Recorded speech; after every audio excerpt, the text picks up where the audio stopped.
నమస్తే, welcome to Telugu one cinema. This is దివేశ్రీ. తెలుగు చిత్రసీమలో నటుడు జగ్గయ్యకు ఓ ప్రత్యేక స్థానం ఉంది. రంగస్థల నటుడు, సినీ నటుడు, రచయిత, పాత్రికేయుడు, మాజీ పార్లమెంట్ సభ్యుడు, ఆకాశవాణిలో తొలితరం తెలుగు వార్తల చదవరి, తన గంభీరమైన కంఠంతో రంగస్థలం మీద వెండితెరపైన తనదైన ముద్ర వేసిన బహుముఖ ప్రజ్ఞాశాలి. కళావాచస్పతిగా పేరుగాంచిన జగ్గయ్యలో ఎన్నో కోణాలున్నాయి. నటుడిగా, సాహితీవేత్తగా, రాజకీయ నాయకుడిగా ఎన్నో సేవలు అందించారు. నటనలో జగ్గయ్యది ఒక ప్రత్యేకమైన శైలి. ఆయన డైలాగులు చెప్పే విధానం ఎంతో వైవిధ్యంగా ఉండేది. ఎలాంటి క్యారెక్టర్లోనైనా ఇట్టే ఇమిడిపోయే జగ్గయ్య హీరోగానే కాకుండా ఆ రోజుల్లో హీరోలుగా మంచి పేరు తెచ్చుకున్న ఎన్టీఆర్, ఏఎన్ఆర్ చిత్రాల్లో కూడా నటించారు. అందరితోనూ స్నేహభావంతో మెలిగే జగ్గయ్య అంటే సహ నటీనటులందరికీ ఇష్టమే. జగ్గయ్యను తమ కుటుంబ సభ్యుడుగానే భావించేవారు మహానటి సావిత్రి.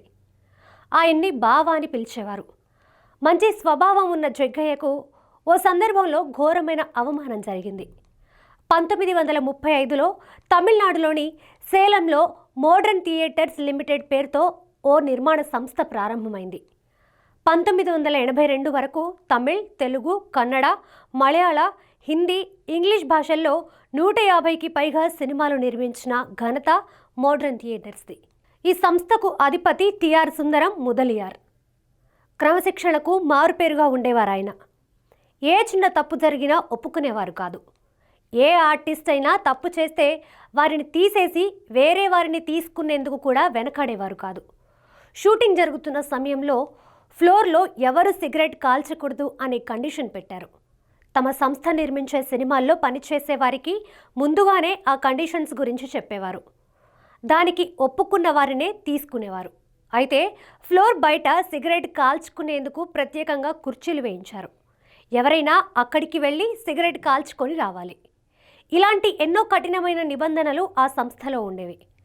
1961లో జగ్గయ్య హీరోగా సహస్ర నిశ్చేద అపూర్వ చింతామణి చిత్రాన్ని ప్రారంభించిన మోడర్న్ థియేటర్స్ జగ్గయ్యకు ఆ రోజుల్లో సిగరెట్ కాల్చే అలవాటుండేది. ఈ సినిమాలోకి తీసుకునే ముందే జగ్గయ్యకు తమ సంస్థ నిబంధనల గురించి చెప్పారు సుందరం. ఈ సంస్థ ఏ సినిమా ప్రారంభించినా ఎలాంటి గ్యాప్ లేకుండా షూటింగ్ని ఫాస్ట్గా పూర్తి చేసేసేవారు. అలా ఈ సినిమా కూడా వేగంగా షూటింగ్ జరుపుకుంటుంది. మరికొన్ని రోజుల్లో జగ్గయ్యకు సంబంధించిన పోర్షన్ పూర్తయిపోతుంది.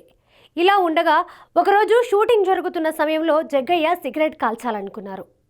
ఒక సిగరెట్ కోసం ఫ్లోర్ బయటికి వెళ్ళి రావడం టైం వేస్ట్ అనుకున్న జగ్గయ్య సెట్లోనే కూర్చొని సిగరెట్ కాల్స్తున్నారు. అదే సమయంలో సెట్లోకి వస్తున్న సుందరం అది చూశారు. వెంటనే తన ఆఫీస్ రూమ్కి వెళ్ళిపోయి ప్రొడక్షన్ మేనేజర్ను పిలిపించారు. జగ్గయ్యకు ఇవ్వాల్సిన పారితోషికాన్ని చెల్లించి ఆయన్ని పంపించేయమని అతనికి చెప్పారు. ఆ సినిమాకి అదే చివరి స్కెడ్యూల్. ఇప్పుడు జగ్గయ్యని తీసేసి వేరే హీరోని పెడితే అతనికి సంబంధించిన సీన్స్ అన్నీ రీషూట్ చేయాలి. కానీ ఆ ఖర్చు గురించి సుందరం లెక్క చేయలేదు. మద్రాసులోని తమ ఆఫీస్కి ఫోన్ చేసి కాంతారావు డేట్స్ ఖాళీగా ఉన్నాయేమో కనుక్కోమని చెప్పారు. అతని డేట్స్ ఖాళీగా ఉండడంతో వెంటనే సేలం పంపించారు అక్కడి ఆఫీస్ సిబ్బంది. సెట్కి వెళ్లే వరకు జగ్గయ్యను ఆ సినిమా నుంచి తొలగించిన విషయం కాంతారావుకు తెలియదు. ఇదే విషయం గురించి జగ్గయ్యతో మాట్లాడి ఆయన ఓకే అన్న తర్వాత మేకప్ వేసుకున్నారు కాంతారావు. అలా ఒక సిగరెట్ వల్ల ఆ సినిమాను కోల్పోయారు జగ్గయ్య. ఆ ఒక్క సిగరెట్ వల్లే నిర్మాత సుందరం రీషూట్ కోసం ఎంతో డబ్బును ఖర్చు చేయాల్సి వచ్చింది. తనను ఆ సినిమా నుంచి తొలగించిన విషయం తర్వాత తెలుసుకున్న జగ్గయ్య ఎంతో బాధపడ్డారు. తన జీవితంలో ఎదుర్కొన్న ఘోరమైన అవమానంగా దీన్ని పరిగణించేవారు.